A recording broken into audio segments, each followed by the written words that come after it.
Is that get rid of me? Or you have Blooming Blade? Wow. It's a tough choice. See you, Kevin. Oh. Welcome to Monsters Multiclass, your Dungeons & Dragons fix. I'm Kevin Odie. I'm Jared Bornagle. And I'm Will Milder. And on this episode, we are taking a look at the optional class features for the Warlock added in Tasha's Cauldron of Everything. The majority of which are new invocations. There's some really cool ones, a new boon we'll talk about. It's neat stuff. Let's dive into it.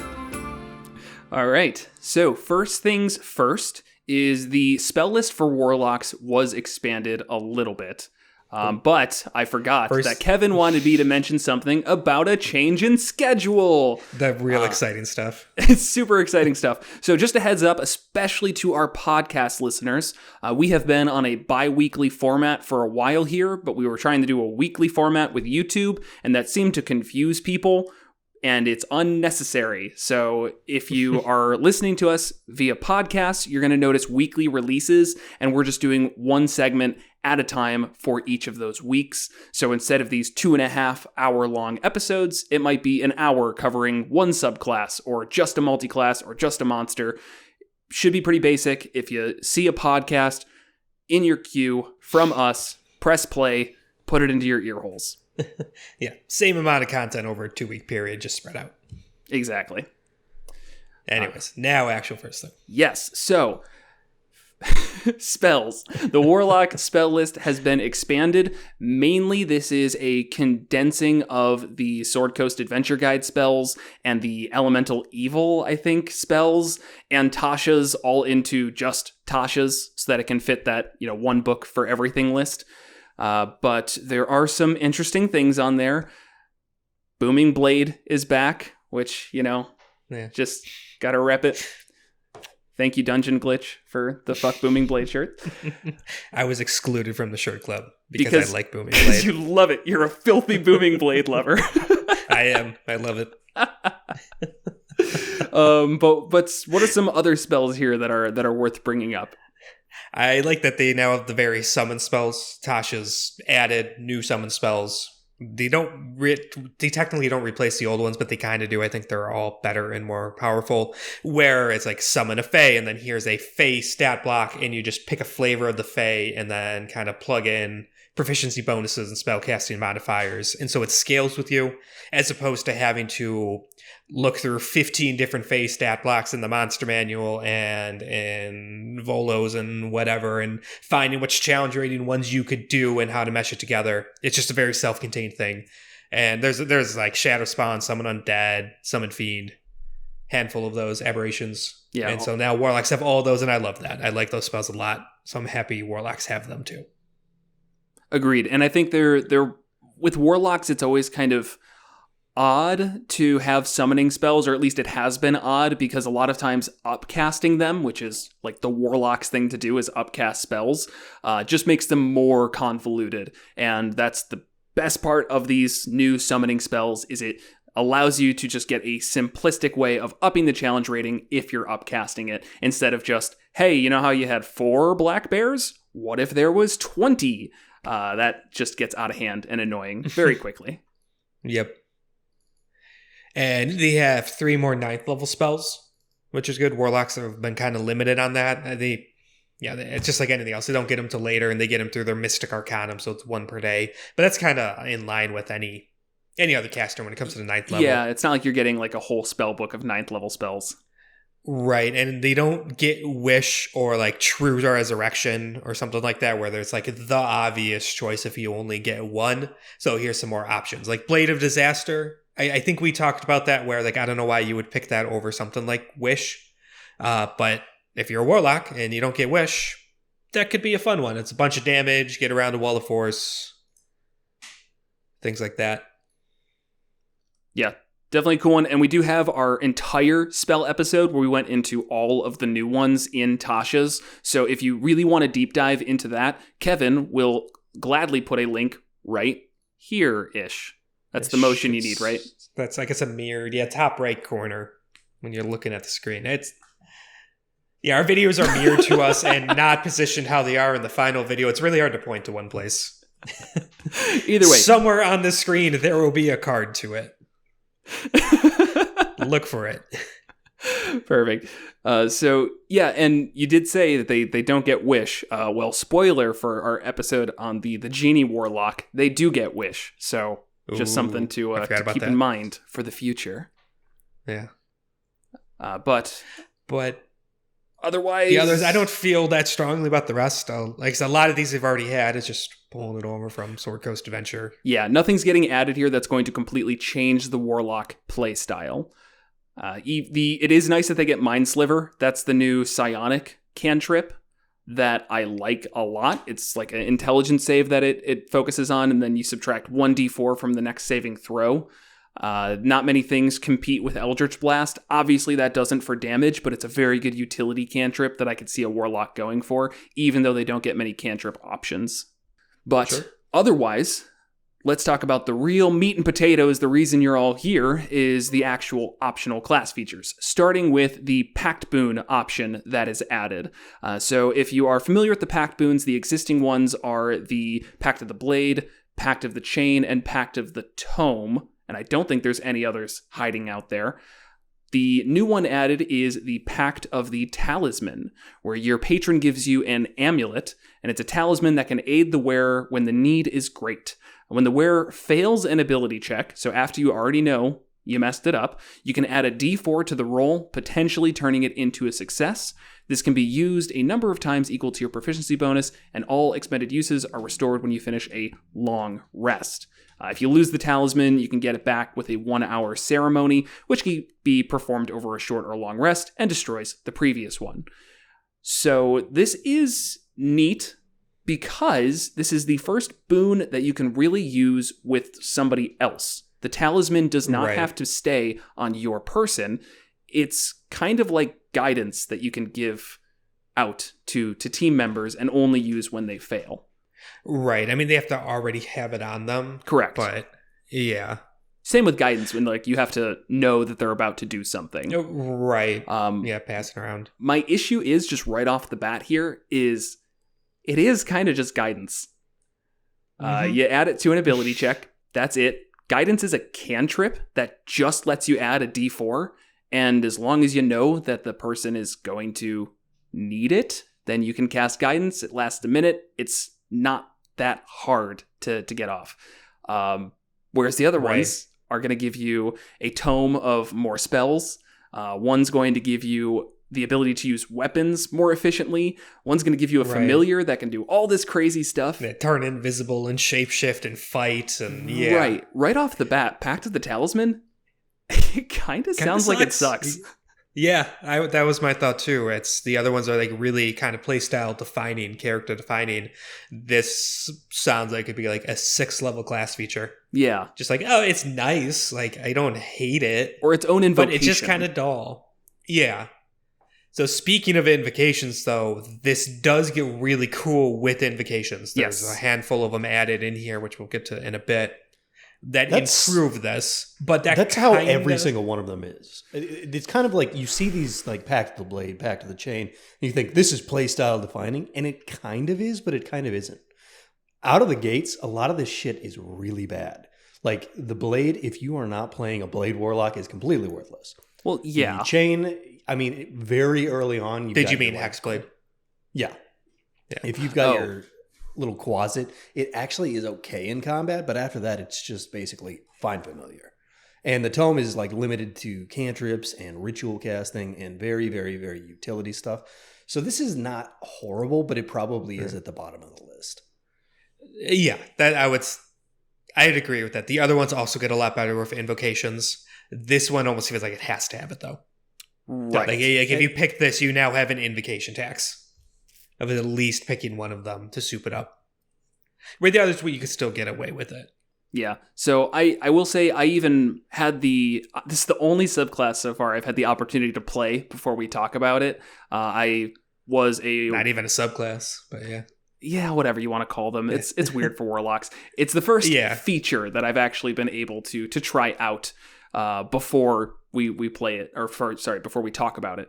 And I didn't find this to be too useful. I kept trying to make it useful. I very much so made it a focus where if I knew somebody was about to do something, I'd be like, hey, take this talisman.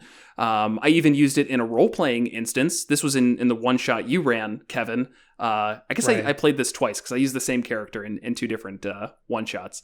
But I would like give the talisman to somebody and say like, hey, you watch my back and I'll give you this talisman.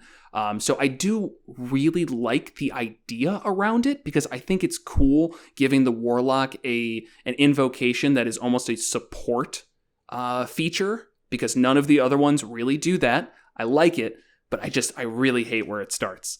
So hopefully when we talk about invocations, my mind could be changed a bit because I'm still not totally sold on it, but I like the flavor. I mean, I think that's important to say, and I like the concept that it is going for a support-ish Warlock. Mm-hmm. Yeah, I would agree with that. Overall, like the concept, it just needs more. Right. So before we get into the invocations, we've got the Eldritch Versatility, which is just a really small thing, kind of the ability to swap out invocations and such. When you reach a level in this class that grants the ability score improvement feature, you can do one of the following, representing a change of focus in your occult studies. You can replace a cantrip that's been learned from the Pact Magic feature with another cantrip from the Warlock spell list, or you can replace the option you choose for the Pact Boon feature with one of the other options, which that's actually kind of neat. Yeah. And then if you're 12th level or higher, you can replace one of your Mystic Arcanum features with another Warlock spell of the same level. And that, of course, will affect Eldritch Invocations if that matters. That's just kind of a little stipulation there. Right. Yeah, replacing the Pact Boon's pretty big because that's, as we said, pretty kind of character defining. Yeah. So I could almost see, because the talisman is like so, as we've already said, like it's just weak at lower levels, where stuff like the familiar can feel very strong at 3rd level and weaker later on, potentially. I mean, that's depending on invocations you take and stuff. I could very easily see, getting rid of the familiar, I don't want to play with you anymore, and dropping that, and then taking the talisman because now you've got a little bit more room to work with invocations and such. If it makes sense from a role-playing perspective. That was my thought too. Some of the higher level invocations for the Pact of the Talisman are very powerful. Though there are some you can get right away at level 2 that are also good. So, just depends. I like the flexibility because I could see a DM saying no on replacing the Pact Boon. Yeah. Like before all this, most DMs would be, oh yeah, you want to swap out a cantrip? Sure, whatever. You kind of screwed up on your pick. You thought it'd be more useful than it is. Pact Boons, I could see DMs feeling not so sure about that because it's kind of really redoing a major part of character, but here is a written in thing. Yep. Will, do you have any strong opinions on it? You're a Warlock resident, so I'm just gonna Warlock. It makes sense because the Warlock class always has had this thematic feature where you can swap out on levels. Now it applies to literally everything in the class.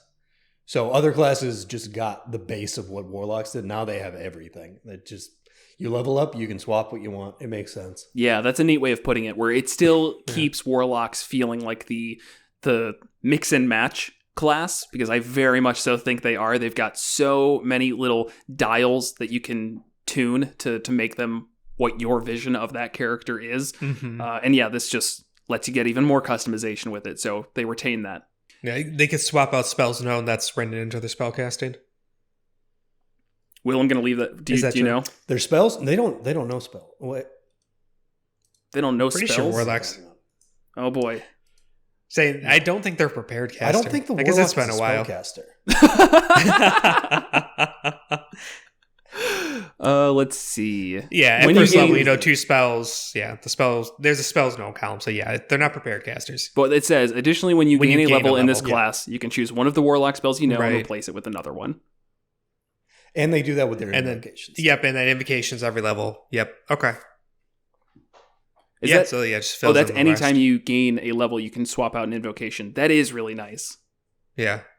Cool. It's obviously, we have not had a Warlock in a while. Yeah. So I played one for a one-shot for a little bit. That was right, about so you were it. dealing with levels up. Yeah. Now, the invocations are where the real bread and butter of Warlocks comes from. Even their subclasses can feel kind of minimalistic in comparison to some of these invocations. So since I've been doing a lot of talking, Kevin, do you want to go through some of these invocations?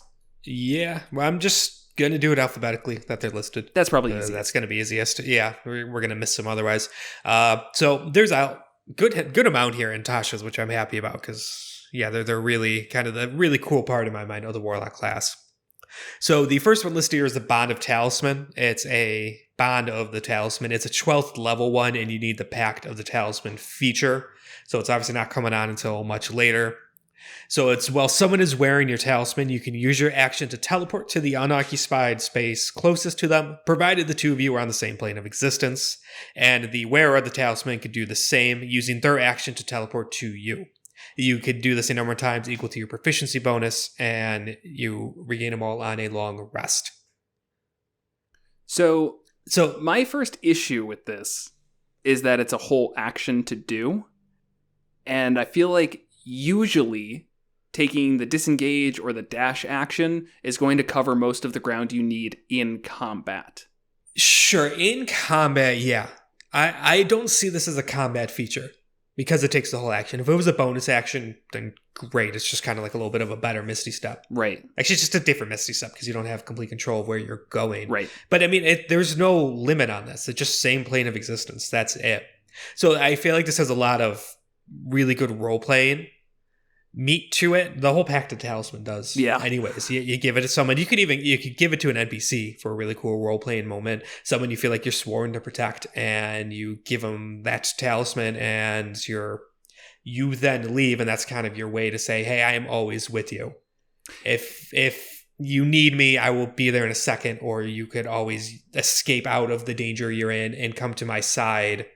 You know, if there's ever like a romance going on with a PC and NPC or between two PCs, giving the talisman makes a lot of sense. Even just the base one does, but now with this boon. Sure. This invocation. Now, the sad part of that would mean that for you will be suffering for your roleplay a little bit, because if you give this to an NPC, you're now giving a part of your class just gone. You know, I don't need this anymore. Which, as you said, great role-playing implications. Kind of sucks from a mechanical standpoint there. Sure. But sometimes that's what makes for the best role-playing. Oh, without a doubt. You have to make the sacrifice for it. Yeah, definitely. And maybe it's just temporary, too. Like, you go on a specific quest. Yeah, and you're like, okay, while I'm out, I'm kind of worried about you dying. So in the instance that something goes wrong, take this talisman and poof to me if anything happens. But otherwise, we think you'll be more safe over here than with us. Right. Realistically, being that you are a warlock and you do cool warlock things, you'll get arrested a lot. So you leave this talisman with your buds who aren't cool and don't do cool warlock things that are illegal. And you could just leave jail very easily. Yeah. Many times a day. No, that's actually a great point. I could see this coming up very much as once you have the option for it, you're going to use it. And in a good way, you're going to abuse it a little bit. Yes, absolutely. Yeah, or somebody needs to infiltrate in, and the rogues having their little moment to sneak in somewhere, give it to the rogue, and if things go south, teleport out. And if things go then you can quickly go to them. Yeah. Yeah, and with that, unfortunately, it's just you. Yeah. So that like half your party's still left out, but they're not warlocks or rogues, so fuck them. That's their fault. Yes. That's what you do. A 4-person party of 2 rogues, and then 2 Pact of the Talisman warlocks. Perfect. Or if we want to look at a multi-class here, a rogue warlock, Pact of the Talisman, Ooh. I could very much so see them, just utilizing that in the exact way you mentioned, just as a single person instead of 2. Right. Sadly, it's a prerequisite of level 12. How do you feel about that? Because I'm not loving that level. High. It does feel very high, but at the same time, a free teleport for literally anybody, like a commoner can do this. Yeah. Is pretty strong. Like, teleportation spells don't really come online until around this level anyways. We're at level 11 in our main campaign, right? Yeah. And we just got access to, like, the actual big, like, teleportation, skip travel type spells. Yeah. I So view it's this kind of on par with that. I mainly view this being used as an inter-party teleportation, and that to me doesn't seem as necessary to safeguard as full-on teleportation does. So I'm struggling with that a little bit, because of all the times you mentioned where like, oh, if you give it to an NPC, it lets you teleport around. Yeah, that's great, but like it's just you, as you mentioned. It's not like you can teleport your entire party, and you're getting rid of the rest of your class features that rely on the talisman for it. Personally, I think you could have given this at level 7, and the game wouldn't have exploded. Okay. Yeah, I could see a 7 level gate on it working as well. Here's a thought. So it just keeps saying the wearer. I don't think it says like creature or humanoid. Can you like put this on like a migratory bird? Yeah. What's the benefit? What is the airspeed velocity of a migratory bird wearing a talisman bonded to a warlock? I imagine a talisman's pretty small. A European or an African African here. I don't know. References. Yeah, it says a wearer, right? Yeah. Yes. It doesn't go into any more detail on that. Yeah. So officially the implication does seem to be kind of a consent, I guess. Like, you could not hide this on somebody. Because they have to be wearing it actively. Yeah. That is interesting. I mean, yeah, if you don't need like somebody to like accept it, trick an enemy to wearing it to get in somewhere. What if you just put it on them in the middle of combat? Where they kept running away, and you like finally caught up, but you knew they were about to run away again, and you just like try and throw it into their pocket. It'd be dumb, but I don't know. I think I would. Kind of fun because it is a level 12 requirement. I would be so lenient with this. If a PC thought that was a good idea, that hey, I'm gonna give this to the enemy. Maybe you trick them and you tell them, hey, this is just a nice piece of jewelry, and I just want to give you this. Now you get into like this subterfuge and all that, and maybe we'll see some other areas where the talisman would make that even better beyond just teleporting to them. Right.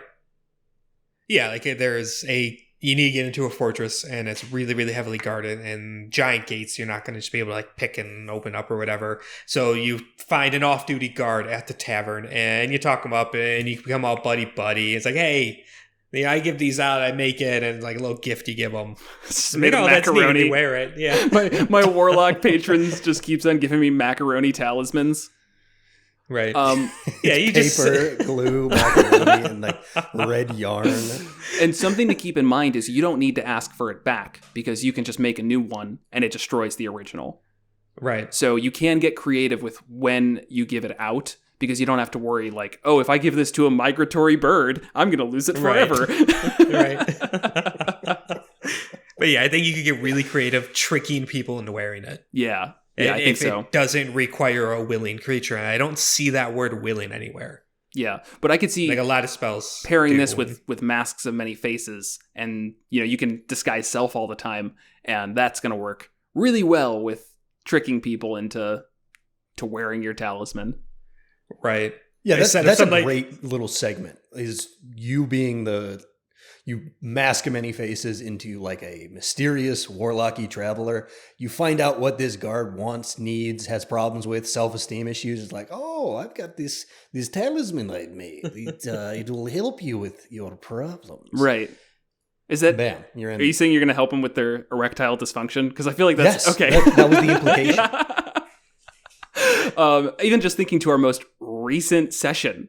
Imagine if we had a warlock in our party with this ability. They could have given it to the NPC you guys were chasing down after you disguise yourself, give it to them. They went into their little impenetrable fortress, and then, boop, you snap in and open up the door, letting in the rest of the party. Right. So, yeah, I see this. We could probably talk for another 20 minutes about ways this could be used. So that makes it good. I just think the level's too high. Sure.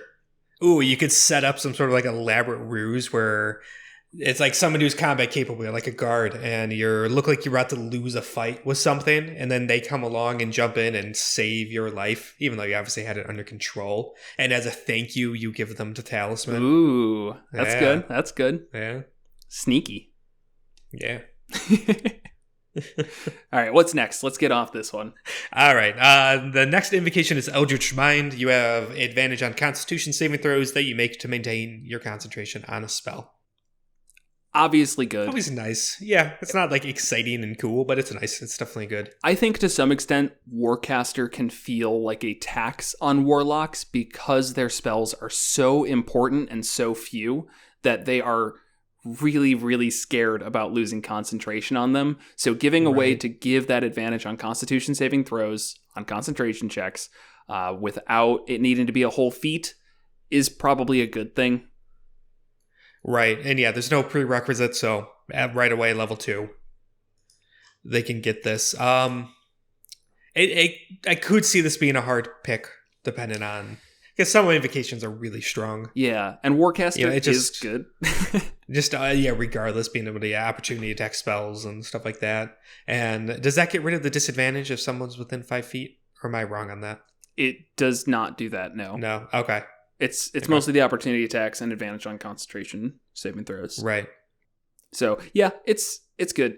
I'll also say that from a DM perspective, I don't know what it is. I just find the, I guess, reliance on Warcaster and anything that just like makes it so you never lose concentration to be somewhat uninteresting. But that's, I guess, just kind of my own thing. It's never like seeped into the game where I'm like, no, you can't take Warcaster. It's no Booming Blade level of annoyance. But I do think that people are a bit too gung-ho about maintaining concentration. And the game is generally more fun for everyone when it's like constantly being lost and swapped around and you have to like adapt to a new situation. But that's like super minor. That's just like... No one believes that. I do. Stop breaking my concentration. All right, the next one, there's a lot here, so we're not going to spend super long on each one, like the Bond of the Talisman. Far Scribe. Why do you always say, every time you say that it's a curse, Kevin? Because that means we're going to spend 8 hours on this episode now. Because we're already moving on from Eldritch Mind. That was like a fraction of the time. All right, next is Far Scribe. 5th level Warlock, you need the Pact of the Tome feature, and a new page appears in your Book of Shadows with your permission. A creature can, as an action, write its name on the page. Could contain a number of names up to your proficiency bonus, and then you can cast the Sending spell, targeting a creature whose name is on the page without using a spell slot or any material components. You write the message on the page, and the target hears it in their mind, and then they can reply like normal. Their message appears on the page as well, though. The writing disappears after 1 minute. As an action, you could erase a name by touching it. Sending is the spell where it's limited to, I think, 25 words. Correct. 25 words, 3rd level spell on the Cleric, Wizard, and Bard list? Maybe Bard, some Cleric, others. Wizard. Great Old One gets it. Okay. And then Peace Domain? Sure. I think that's a Cleric thing. They probably get it for free. Anyways. I don't know. Yeah, and there's no limit on this. Unlimited range. I think it's just as long as they're on the same plane of existence. I actually don't... Not even just that. Sending does say that. So you can cast the Sending spell. And yes, in Sending, it has to be on the same plane. Oh, no. Sorry. It You can send the message across any distance and even to other planes of existence. But if they're on a different plane, there's a 5% chance the message doesn't arrive. There it is. Yep. So that's useful. I mean, obviously not a combat thing. One of those kind of invocations that's like a really good flavor. If you had this, you would make plenty of use for it. Obviously, your entire party would be in the book. I don't agree, because you get limited amounts for the proficiency bonus. Up to your proficiency bonus, you can write names in there. So that's true. So at 5th level, I guess only 3. You're right. Okay. Yeah, but I definitely see this getting use. Just having a contact in cities across whatever world you're in is extremely useful. And Sending is a nice spell, but that's one less spell that your cleric has to have prepared, and one less spell slot at 3rd level, pretty high spell slot, that they need to have available in the instance you need to send a message. So, yeah, I think you that's could huge. just keep doing this back and forth. Yes. Yeah, that's always kind of the limitation is it's like you have these really short conversations because you're just trying to get across the information you can get across in 25 words. Right. This is right. Like, nope, you don't want... keep going. Right. Tasha's Cauldron of walkie-talkies. Tasha's Cauldron of Twitter. The 25 limit, it comes this through is in the text. texting variant. Yeah. Every friggin' subclass that we did had something to do with this. True, but once again, comparing it back to that Sorcerer's Telepathy, I would take this a million times over. Oh, this is great. This is a beautiful, beautiful ability. I mean, I always obviously relate it back to our game, and I can think of many, many times where this would be useful for you. Absolutely. Yeah, and it's just flavorful and cool. Just one caveat as the creature has to write its own name. You cannot write the creature's name. Yeah. So you have to physically be with them when they do this. Yes. Very different than sending. Now, right. So you have to prepare ahead of time. If we want to talk about ways you could trick NPCs again, trick them into writing their name, and then you have a direct line to their head, I guess. Yeah. I mean, they can't remove it. Only you can. Right. So you just bug the hell out of them. Right. That sounds more like a comedic thing to do than like an actually useful thing. Like, could you like keep them awake? What level is the nightmare spell? Or it's like just called dream? I don't know. Because that's like it's a whole spell you could cast where it's 5th level. Right. So no, you get that at what, 9th? Yes. 5th level spells at 9th. So this would be an early of that. Where you could keep people awake and stop them from getting a long rest. Right. And like there's saves and it's the 5th level spell slot, and if you do it for 6 days straight and they fail it every time, then they just die. Could you just like get that effect with this? So I would say the whole idea of a spell only does what it says it does. It doesn't say it wakes people up. It doesn't say it keeps them from sleeping. So if they are asleep, I'd say the message just comes through to them in a dream and they don't respond because they're sleeping. Yeah. Which isn't the fun answer, but like No. I feel like you guys have been pushing the limits on a lot of spells recently, and I have to just keep like reminding myself that like spells do what they say they do. Nothing more, nothing less. Right. Will's still mad about the mud to or stone to mud thing. I'm not mad. We agreed. But that spell needs looking at. The spell needs to be addressed. You want to explain it real quick? Yes. So there is a transmute rock spell that you can turn rock into mud or mud into rock. 40-foot cube worth of rock. This is meant to turn the floor of a dungeon into mud so all the goblins get stuck in the mud pit. Or you can drop the ceiling on them. It also could undermine the structural integrity of just about any building in any realm. If it's made out of rock, it doesn't matter how big it is. 40 feet cube on like a load-bearing structure, turning into mud, entire castle gone. Yeah. So we ran into that situation and basically had to err on the side of, no, it doesn't work that way. Not because science, because that isn't what the spell says it does. It says it does like 48 damage. Deal with it. Right. All right, moving on. The next one is in the same vein. I think there's one more of these. No, just these two. About writing the name in the Book of Shadows, which is, I like that flavor. So this is Gift of the Protectors. It's the 9th level. One of these also need the Pact of the Tome feature. Same thing, a new page appears. A creature, with your permission, a creature could use this action to write its name. You can have a number equal to your proficiency bonus. When any creature whose name is on that page is reduced to 0 hit points but not killed outright, the creature magically drops to 1 hit point instead. Once it's triggered, no creature can benefit from it until you finish a long rest. And then you can erase a name as an action. So this one's like right on the edge for me about loving it or hating it. Because right away, it sounds really strong. Right. But it's only one creature officially. So even if you have, 5, 6 people written in there, it's not like it's protecting your entire party. It's Death Ward, which isn't that high level of a spell. Of course, now I have to look it up because I said it. Kevin, put it up on the screen. Not our screen, of course, but the listener screen. Right. Death Ward is 4th level. Yeah. And it does... there's no concentration. It's 8 hours. Yeah, and it basically does this. So it's the equivalent of a 4th level spell that you kind of are putting on multiple people, but it only works for the first person who goes down. it's Right. it's useful.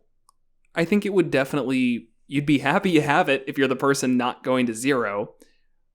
But What? a lot of times going to 1 HP isn't saving you that much, especially if something has multi-attack. First attack gets you to 0. Oh, I'm still up, and now you're down, and now we're yo-yoing you anyways.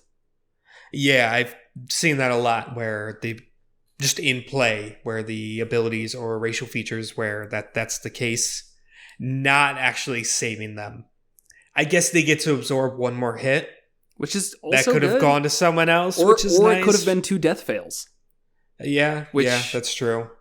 So I'm not saying it's worthless. I just compare to some other invocations out there because there's not really out of combat utility for this. No. Where like the previous one, it's same sort of thing around writing in the book and all that, but there's tons of out of combat utility. This is pretty much an in combat thing.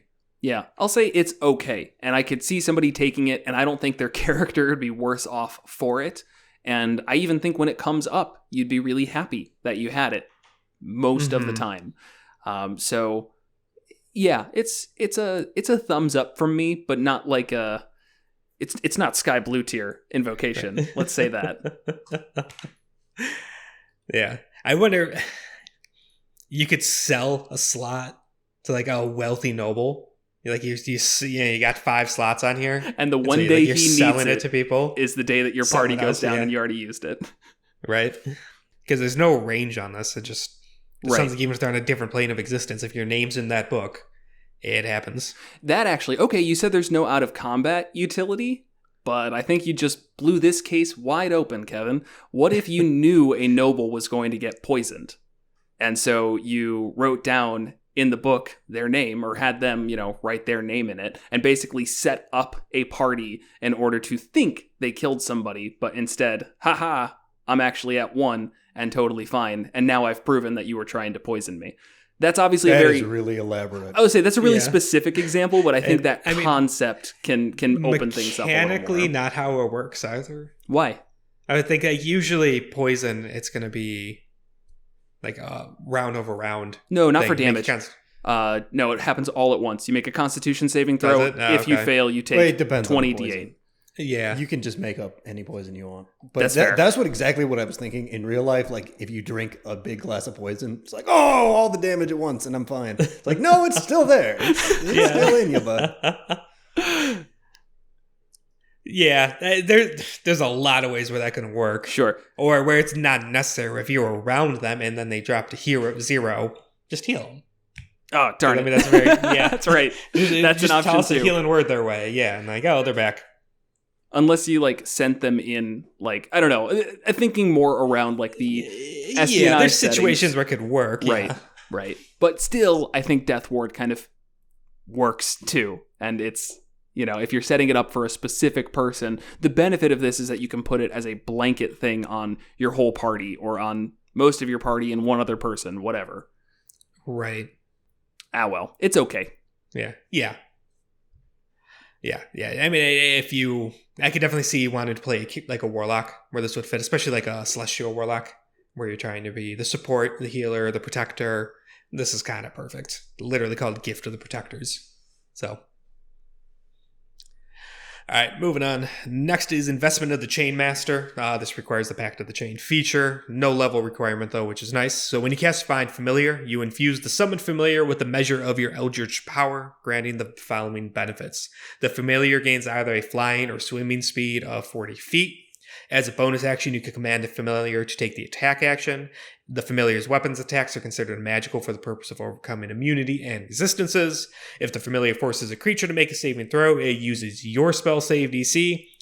And when the familiar takes damage, you can use your reaction to grant it resistance against that damage. Ooh. A lot there. So this obviously combats what we were complaining about earlier, where the Pact of the Chain feels really strong at 3rd level and then falls off by 5th level.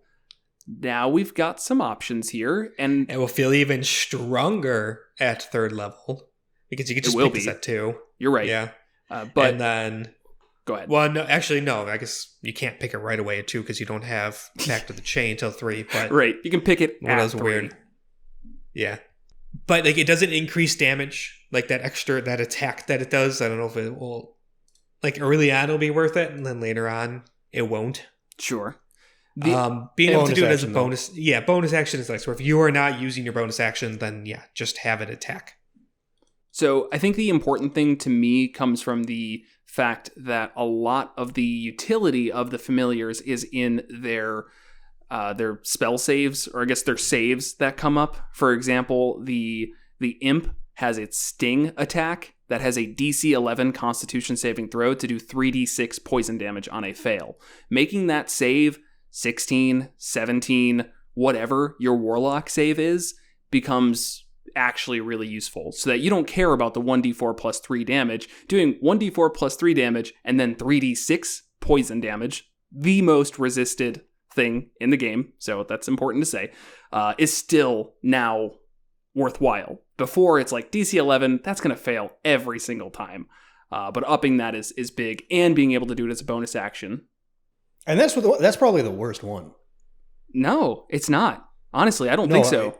Pseudo Dragon, compared to like the Quasits and the Pseudo Dragon. The Pseudo Dragon is for a minute. No, poison them for an hour, and if they fail by 5 or more, the target falls unconscious. That's the Pseudo Dragon.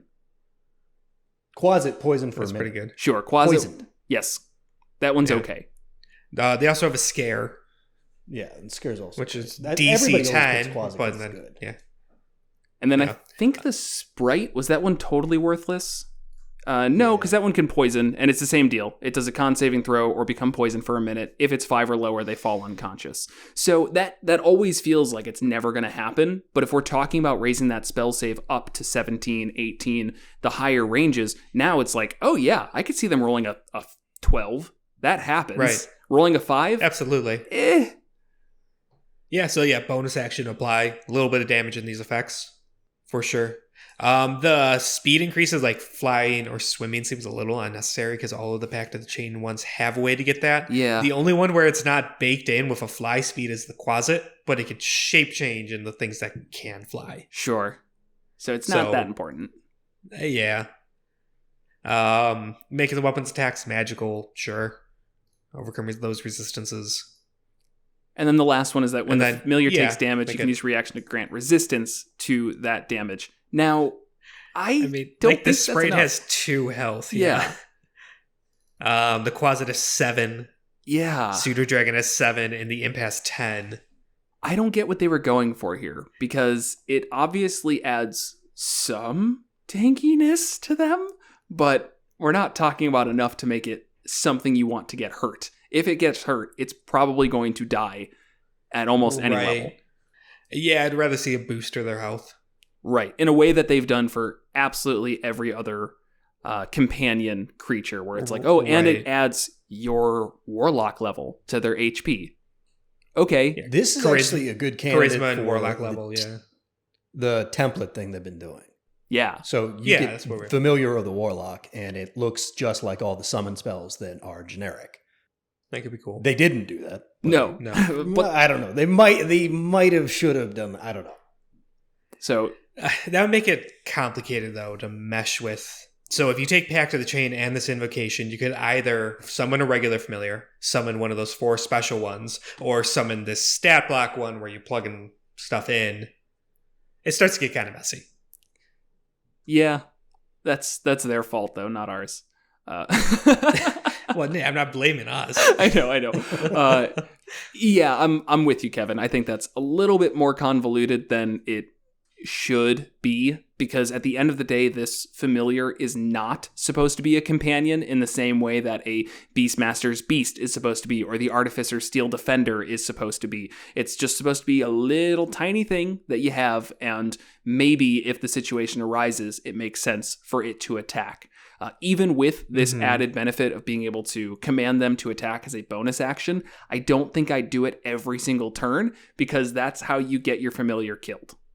And it's not a huge deal to resummon them, but it does take that hour. Right. So if it's your first fight of the day, it's like, are you really going to sacrifice your familiar when you know you've got bigger things coming up? Or do you want to hope that you can get something more important to fail that con save? Which I think is how I'd only use this, is just hoping that somebody fails a con save that poisons them or does damage or whatever.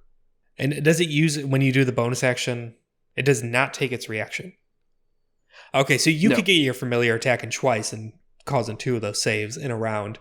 Because just the base Pact of the Chain, when you take the attack action, you could forego one of your own attacks to allow your familiar to make one attack with its reaction.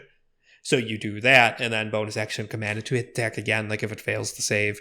Or, swap it around. Do the bonus action first, but yeah. That's generally not worth it unless you're doing like the Hexblade and have 2 attacks, though. Which, does Hexblade even give 2 attacks, or is that an invocation with Pact of the Blade? It's an invocation. It's an invocation. Yeah, so it's kind of weird. Because I think you need Pact of the Blade, which of course means you don't have Pact of the Chain. So giving up your attack means giving up your entire action. Right. Or you multiclass. Who multiclasses, Kevin? That's so dumb. Yeah. Glad we're on the same page. Okay, better question. Who multiclasses into a martial character and Warlock and goes into the Pact of the Chain? I could see that. Yeah, I think we've actually suggested that a couple of times. I said that could be fun. They got fighter Warlock who's back to the chain. That would actually be kind of great. I think that's actually what Logan's going to do. So he's literally next level. Yep. Yeah. All right. Any more on this one? It was kind of a bigger one. No. I think it is. It is something that's almost every single person who takes Pact of the Chain is going to go with this, though. I would expect. Yeah. Yeah. Flavor-wise, it's not really fun. A lot of these invocations are like, there's really good flavor baked in. This is like, there is no flavor, really. It's just, it's stronger. Yeah, the only thing is like investment of the Chain Master. Right. So there's like a coin slot now in the back of your familiar, and you drop a few silver in there every morning. Ooh. Yeah. Yeah. If you have a close bond with your familiar. Yeah, I mean, you can make some interesting flavor out of it, but it's definitely not baked in. Right. Agreed. Can you imagine bonding with a closet? I mean, yeah, it sounds kind of like exactly what I'd expect a Warlock who has a chain pact to do. Is they're like, oh, look at my little closet buddy, as it's with disgusting. And, teeth. Yeah. Just bites on his finger and just completely chops it off. And who's the undying Warlock who can just like reattach it? Oh, yeah. At like 17th level, the ability to reattach fingers, yeah. Worth it. Worth it for this flavor. It'd be good for a one-shot. Yeah. All right. Moving on, Protection of the Talisman. This also requires Pact of the Talisman. It comes online at 7th level, or you could take it at 7th level. When the wearer of your talisman fails a saving throw, they could add a d4 to the roll, potentially turning the save into a success. And this can be used a number of times equal to your proficiency bonus. All comes back on a long rest. Better than the base one. Yeah. It's not fun or exciting, but sure, just like, so now they can do it for ability checks and saving throws. It is a separate tracker. Just something to keep that in mind. Yeah.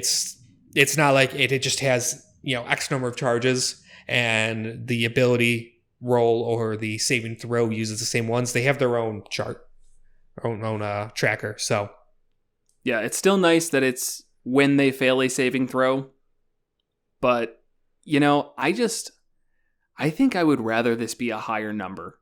I think that's what's really getting me, is this D4 just makes it seem so situational, and we have ways to add to saving throws and ability checks that are ranging in the, like the Bard's Bardic Inspiration. I know that's their entire class feature, but as a Warlock doing this Pact of the Talisman, that's your thing. Your thing is now adding to these rolls. So why does it need to be so low? Is a D6 going to break it? I don't think so. I don't think so either. I could see getting rid of the prerequisite on this one. And maybe this would be too complicated for an invocation, but I don't think so. Where make it just available at 2nd level, it's a D4 at that point. At 7th level, it goes up to a D6, and at 12th level, it goes up to a D8. Yeah. And may also just the base boon do that for as well with the ability checks. Just let it scale based on level.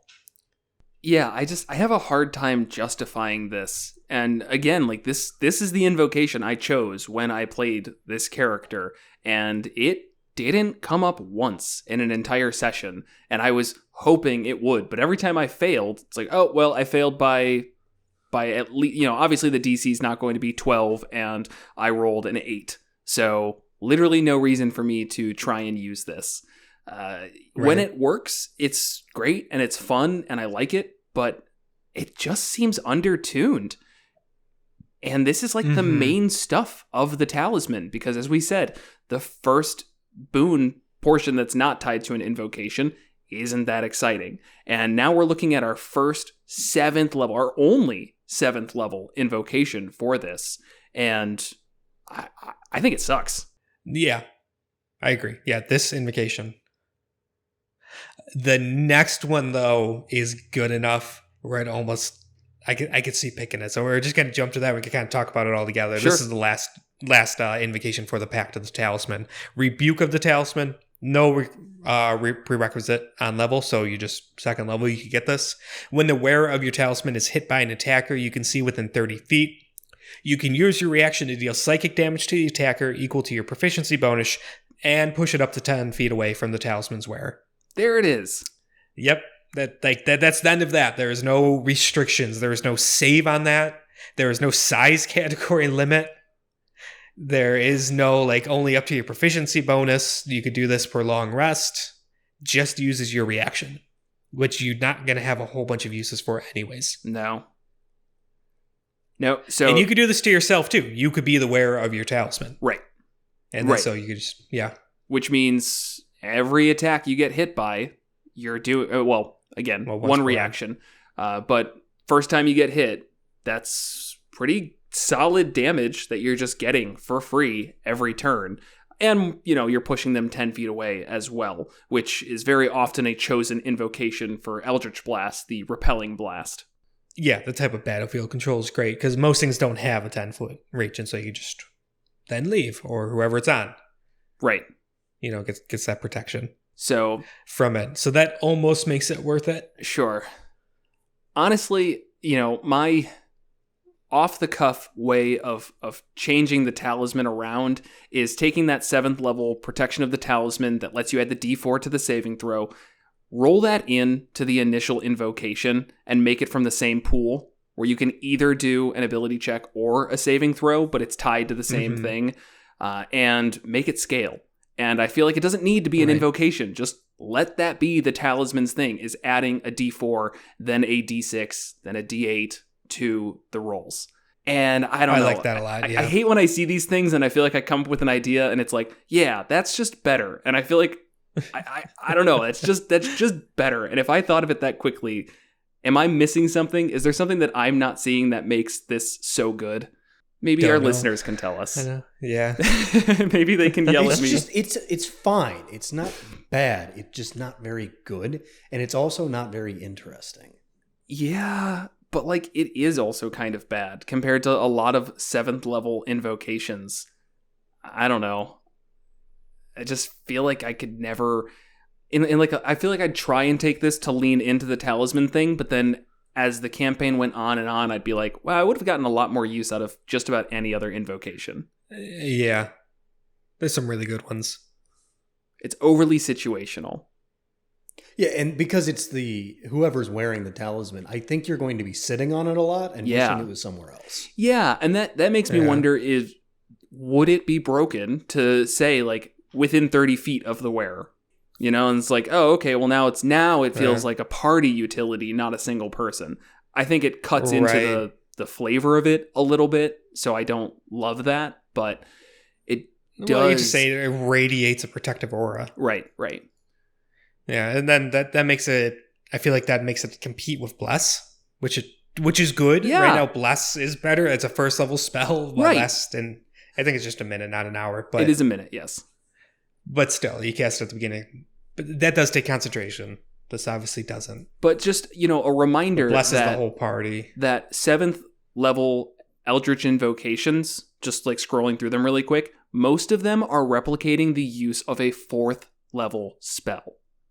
This is worse or on par with a 1st level spell.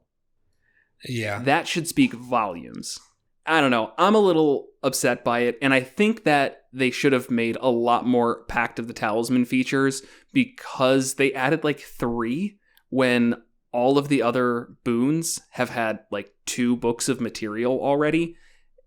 And it just seemed like, yeah, let's get some in here. Let's make the Talisman kind of catch up with them, not feel like, oh yeah, if you go Talisman, you're locked into this singular playstyle.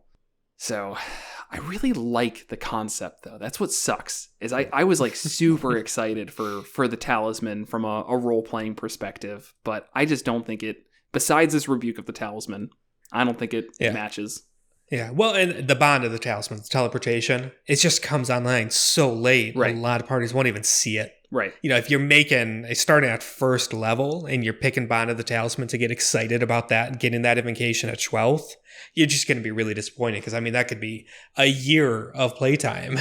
If not more. Before you get it, yeah. We're approaching year 2 in our game. We took a 6-month break, so that's something. But it's not like, for most groups, that's not after 3 months you'll get to level 12.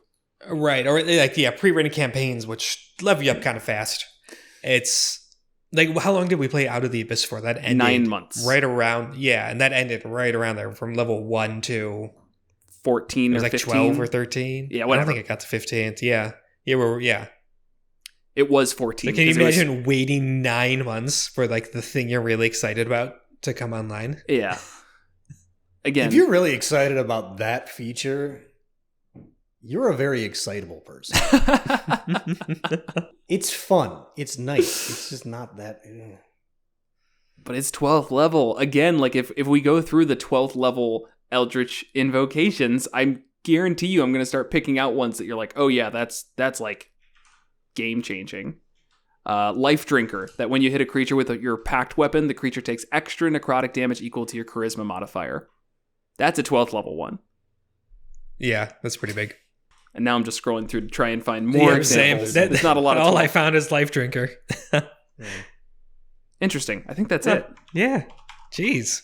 That's crazy. Yeah, those are the only 2. Huh. Okay. Well, then there's not much precedent. But Life Drinker is still a lot better than Teleportation, but not that much better. It's about on par, actually. Yeah. Not as big of a disparity as the 7th level one. 15th ones are big. Yes, 15th are big. Like you could get cast Hold Monster at will. Yeah. Just it's Celestial, Fiend, or Elemental. I guess that's actually kind of limited. Never mind.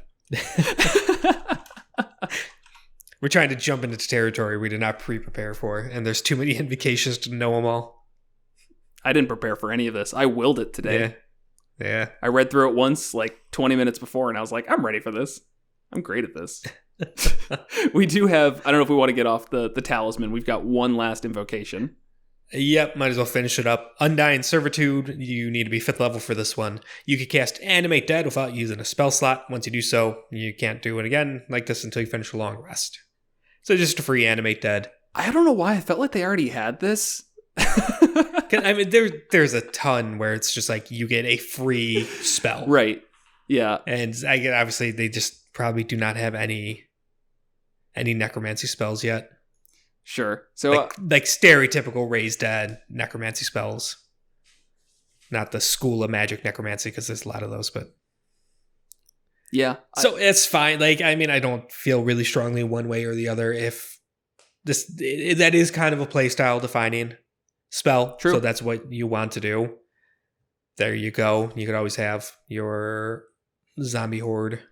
Yeah, and I think right 3 of them, now, the only way to get that is... No, I was going to say the Undying, but that does not give you Animate Dead. Is it on the Warlock spell list? It's not. No. Clerics and Wizards. Okay. There's a flavor mismatch in a lot of people's heads. And this existed for me like 8 years ago, where I thought Warlock and I thought the skeleton zombie armies. Sure. That just seemed like a thing a Warlock would have, but it's just not there. Right. And, well, kind of now it is. Kinda. Sorta. Not like all there, but more so than it was. All right. Well, as I always look at it, because this is how we've been told to look at it by official Wizards of the Coast stuff, is their books have to be, or can only be, a certain size. And so for everything that gets added, Usually that means something had to be taken out.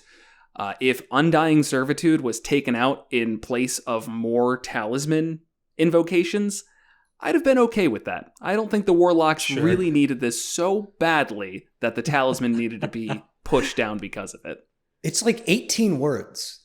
Do you think they could have fixed Talisman in 18 words? Fixed it? No, but it still needed more than 3 invocations. That's a bit of a disservice to a new Pact Boon. Yeah, like half of these invocations could have been for it.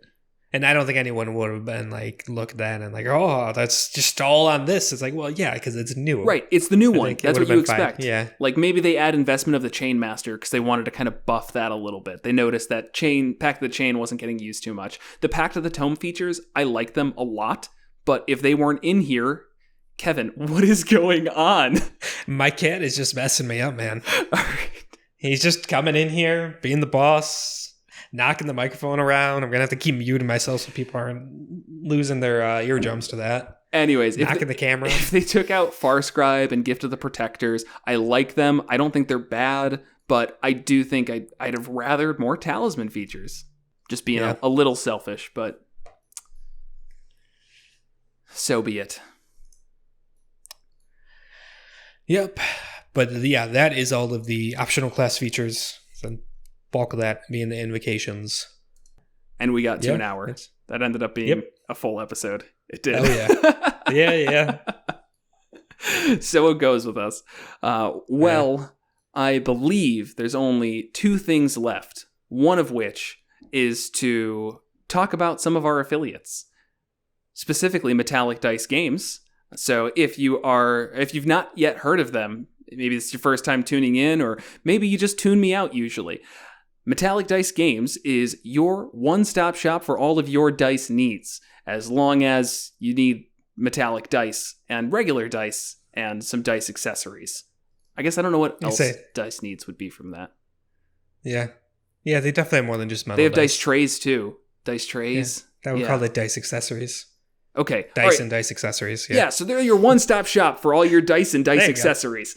And you can get 10% off your order using the code MM10. They are one of our affiliates, so that helps support the show. If you want to support the show in other ways, you can always go to monstersmulticlass.com/support, where you can find some of our other affiliates like Describe and Bardley, as well as our Patreon, where I guess recently I've just been throwing my homemade maps from Incarnate on there and giving some encounter tips because somebody has to listen to me rambling more than just on this show.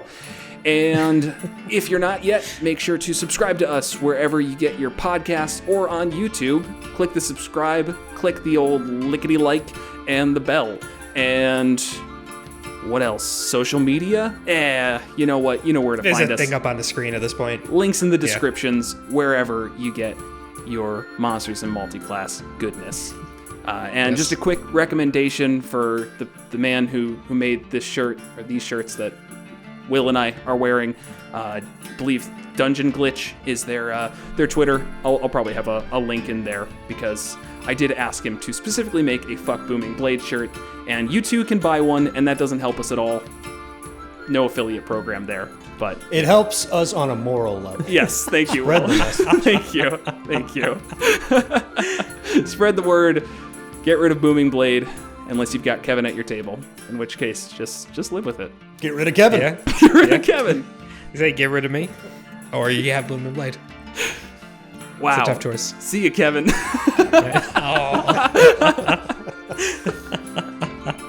I joke. That would make the podcast really awkward. That's all for this time. Kevin, any final words? No, just thanks for watching / listening. We need a more concise way to say that. Thanks for whistling.